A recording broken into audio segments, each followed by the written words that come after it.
Praise lord. అందరూ బాగున్నారు కదా? వాక్యంలోకి వెళ్ళే ముందు చిన్న ప్రార్థన చేసుకుందాం. స్తోత్రం స్తోత్రం స్తోత్రం స్తోత్రం ప్రభా, సర్వోన్నతుడ సర్వశక్తిమంతుడా, నీకు స్తోత్రాలు, నీకు వందనాలు నైనా. కృపగల దేవా, దయగల మా తండ్రి, నీకు లెక్కలేని స్తోత్రాలు నైనా ప్రభా. వినిచిన వారికి, చూచుచున్న వారికి, ప్రతి ఒక్కరికి ప్రభా, మనం ప్రభా రక్షణ భాగ్యమును దయచేయమని అడుగుచున్నాం ప్రభా. విరిగి నలిగిన హృదయమును దయచేయమని అడుగుచున్నాం ప్రభా. వినిచిన వారికి మారు మనసు దయచే ప్రభా. విని గ్రహించే హృదయమును దయచేయమని అడుగుచున్నాం ప్రభా. హృదయములు మార్చు, మనసులు మార్చమని అడుగుచున్నాను ప్రభా. నేను గత సంవత్సరం అంతా మమ్మల్ని కాచి కాపాడు నాయన ప్రభా. 12వ నెలలో నిలబెట్టినందుకు నీకు లెక్కలేని స్తోత్రాలు, నీకు వందనాలు నాయన ప్రభా. మహాగణుడా నీకు స్తోత్రము, నీకు వందనాలు నాయన ప్రభా.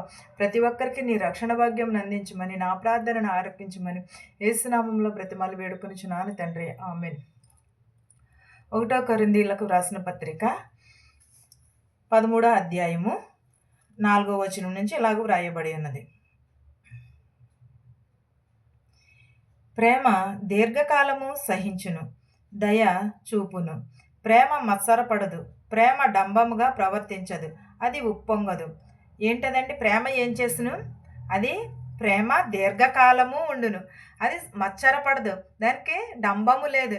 ప్రేమ ఉన్నవారికి ప్రతిదీ కూడా తప్పు చేసినా కూడా ఒప్పే అనిపిస్తుంది. ఒకవేళ ఒకరు అంటే మనకి ఇష్టం లేదనుకో, అమ్మ అన్నా కూడా అది బూతు మాట కిందనే వినిపిస్తూ ఉంటుంది. అంటే అది మనలోనున్న ప్రేమను అలా కప్పేస్తుంది. ప్రేమ అనేక పాపములను కప్పును, అనేక దోషములను కప్పుతుంది ప్రేమ అనేది. ప్రేమ లేకపోతే మనం ఎంత చేసినా సరే అది వ్యర్థమైపోతుంది. వారిలో మనము ఎంత వాళ్ళంటే మనకి ఇష్టము, కానీ మనమంటే వాళ్ళకి ఇష్టం లేనప్పుడు వాళ్ళు ఏం చేస్తారు? వాళ్ళకి మనం ఏం చెప్పినా కూడా అది తప్పు కిందనే కనిపిస్తుంది. ఎప్పుడైతే మన మీద వాళ్ళకి ప్రేమ ఉంటుందో అప్పుడు మనం తప్పు చెప్పినా కూడా ఒప్పే అనిపిస్తుంది. కానీ ప్రేమ ఏం చేస్తుంది? డంబము లేనిదని అంటున్నాడు. ప్రేమ దీర్ఘకాలము ఉండును, దీర్ఘకాలం ఉండును. ప్రేమ దీర్ఘకాలము సహించును కూడా, సహించును దహించును కూడా. ప్రేమ అనేది మత్సరపడదు, ప్రేమ డంబము లేనిది, ప్రేమ కపటము లేనిది, ప్రేమ అనేకమైన దోషములను కప్పుతుంది. సహోదరుని ప్రేమ కలిగి ఉండాలి. మన శత్రువుని ప్రేమించాలి. మన ప్రేమించిన వాళ్ళని ప్రేమించటం కాదు, మనం ప్రేమించిన వాళ్ళని ప్రేమించటమే అసలైన ప్రేమ అనేది. దేవుడు కూడా అదే చేశాడు కదా, నీ పొరుగు వారిని నిన్ను వలె నీ పొరుగు వారిని ప్రేమించవలెనని. ప్రేమ చూపమన్నాడు దేవుడు. మన శత్రువులని ప్రతి ఒక్కరిని ప్రేమ కలిగి ఉండమని అంటున్నాడు తప్ప కానీ మన శత్రువుని కూడా, మన కొట్టిన వారిని కూడా కొట్టవద్దని అంటున్నాడు, మనం తిట్టిన వారిని తిట్టవద్దని అంటున్నాడు దేవుడు. ప్రతిదానికి కూడా ప్రేమ లేని జీవితము వ్యర్థమే. ఎంత ప్రేమ మనం చూపించినా వాళ్ళలో ప్రేమ లేకపోతే అది వ్యర్థమైపోతుంది. అడవి కాసిన వెన్నెల వలె అయిపోతుంది. అంతే తప్ప కానీ మనం ప్రేమను కలిగి ఉండాలి. ప్రేమ ఏంటిది? దీర్ఘకాలము సహిస్తున్నది, దయను చూపుతున్నది, మత్సరపడదు, డంబం లేనిది, మన ప్రవర్తన కూడా ఒప్పొంగనీయదని అంటున్నాడు. ప్రేమ ఉంటే ఒప్పొంగదంట. మన ప్రేమ లేక మన ప్రవర్తన కూడా మంచిగానే ఉంటుందంట. ప్రవర్తింపదు, అది ఉప్పొంగదన్నది. మర్యాదగా నడవవద్దు, సర్వ ప్రయోజనము విచారించుకొనదు, త్వరగా కోపపడదు, అపకారమును మనసులో ఉంచుకొనదు. ఏంటదండి? ప్రేమ ఉంటే మర్యాదగా నడువదండం, మర్యాదగా నడువదు, స్వయ ప్రయోజనమును విచారించుకున్నదంట. ప్రేమ ఉంటే విచారించుకున్నదంట, మర్యాదగా నడుచుకునేలా చేస్తుందంట. మనం తప్పు దారి పట్టుకోకుండా చూస్తుంది. మనం నిజమే కదండి, టెన్షన్లో ఉన్నాం అనుకో, ఏదో ఒకటి ఆలోచించేస్తూ ఉంటాం, ఏదో బాధపడిపోతూ ఉంటాం. మన బాధలో ఏం చేస్తున్నామో తెలియదు, కోపంలో ఏం చేస్తున్నామో తెలియదు. మనకు తెలియకోకుండానే అది జరిగిపోతుంది. అదే ప్రేమ కలిగి, సమాధానమును కలిగి, నిరీక్షణను కలిగి ఉంటే మంచి ఆలోచన వస్తుంది, మంచి నడవడిక వస్తుంది, మంచి ప్రవర్తనను కూడా కలిగి ఉంటాం. మనం మత్సరపడలేని ప్రేమను కలిగి ఉండాలి. డంబము లేని ప్రేమను కలిగి ఉంటే మనకి మంచి ప్రవర్తన వస్తుంది. మనం విచారించుకొనదు, త్వరగా కోపపడదు, అపకారము మనసులో ఉంచుకొనదంట. అంటే మనం అపకారం చేయాలనే ఆలోచన మనలో కూడా రాకోకుండా చేస్తుంది ప్రేమ అనేది. శాంతమును అనేది కూడా మనలో కోపపడుకోకుండా చేస్తుంది, త్వరగా కోపపడుకోకుండా ఉంచుతుంది. దుర్నీతి విషయమై సంతోషపడక సత్యమునందు సంతోషించు. ఎలాగ దుర్నీతి అందు మనము సంతోషపడుకోకుండా మంచితనముని అందు సత్యమునందు సంతోషపడమని అన్నాడు.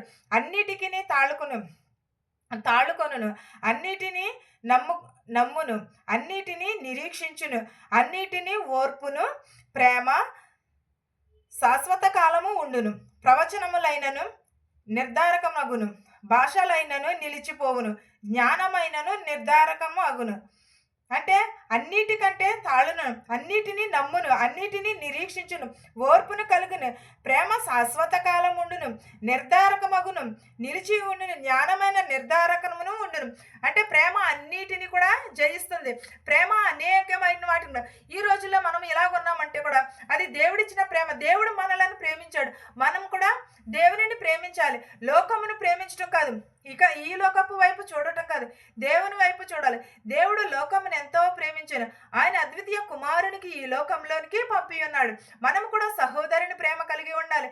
దినములు చాలా చెడ్డవి, వాటిని సద్వినియోగం చేసుకుని మనం ముందుకు వెళ్ళాలి. ఈ పండుగ దినాలలో ఈ రోజుల్లో మనం ఇలాగున్నామంటే అది దేవుని కృపయే, మనం ఉన్న సమాధానమును బట్టే ఉన్నది. ఈ వాక్యమును మీకును మాకును మనందరికీ తోడయుండును గాక. ఆమేన్. ప్రార్థించుకుందాం. స్తోత్రం స్తోత్రం స్తోత్రం ప్రభా, సర్వోన్నతుడా, సర్వశక్తిమంతుడా, కృపామయుడా, నీకు స్తోత్రాలు నాయన. దయగల మా తండ్రి, నీకు స్తోత్రాలు నాయన. గడిచిన కాలం అంతే మమ్మల్ని కాచి కాపాడి సజీవ రెక్కలలో ఉంచినందుకు నీకు స్తోత్రాలు నాయన ప్రభా. విరిగి నలిగిన హృదయమును దయచే ప్రభా, మారు మనసు దయచే ప్రభా. వినిచున్న వారికి చూచుచున్న వారికి రక్షణ భాగ్యం దయచే ప్రభా. శత్రువులు మిత్రువుని దీవించినాయన ప్రభా. ఇతర దేశంలో ఉన్నవారిని ప్రతి ఒక్కరికి నీ ప్రభా ఆరోగ్యం శక్తిని దయచే ప్రభా. ప్రతి ఒక్కరి కుటుంబాలలో ప్రభా శాంతిని సమాధానమును దయచే ప్రభా. ఎంతోమంది ఎన్నో రోగములతో ఉన్నారు ప్రభా, వారందరినీ స్వస్థపరచమని అడుగుచున్నాం ప్రభా. మా దేశాలని మా సంఘాలని దీవించమని అడుగుచున్నాను నాయన ప్రభా. ప్రతి ఒక్కరికి మారు మనసు దయచే ప్రభా. ప్రతి ఒక్కరికి విరిగి నలిగిన హృదయం దయచే ప్రభా. ఈ డిసెంబర్ నెలలో ప్రభా ఎన్నో దిక్కులు ప్రభా పండుగలు జరుగుచున్నాం ప్రభా. వాటన్నిటిని సఫలతను దయచేయమని అడుగుచున్నాం ప్రభా. అనేకమైన ఆత్మలను రక్షించుటకు సహాయం చేయ ప్రభా. అనేక మంది మారు మనసు పొందుటకు సహాయం చేయమని అడుగుచున్నాం ప్రభా. ప్రతి ఒక్కరికి రక్షణ భాగ్యం దయచే ప్రభా. నిత్యము నా కుటుంబము నిన్ను స్తుతించే భాగ్యం దయచేయమని, నా ప్రార్థనను నీ పాద సన్నిధి చేర్చుకోమని నజరేయుడని యేసు నామములో బ్రతిమాలు వేడుకొనిచున్నాను తండ్రి. ఆమేన్. పరలోకమందున మా తండ్రి, నీ నామము పరిశుద్ధపరచబడును గాక, నీ రాజ్యం వచ్చును గాక, నీ చిత్తము పరలోకమందు భూవేందు నెరవేరినట్లును మనుదినాహారం నేడు మాకు దయచేయము. మా రుణస్థులను మేము క్షమించిన ప్రకారము మా రుణములను క్షమించుము. దుష్టు నుండి శోధన నుండి తప్పించుము. రాజ్యమును శక్తియు మహిమయు నిరంతరము నీవై ఉన్నావు మా తండ్రి. ఆమేన్. ఆమేన్. వినిచిన వారికి చూచుచున్న వారికి సదాకాలము నీ కృపతోడై ఉండును గాక. ఆమేన్. వందనాలండి అందరికీ.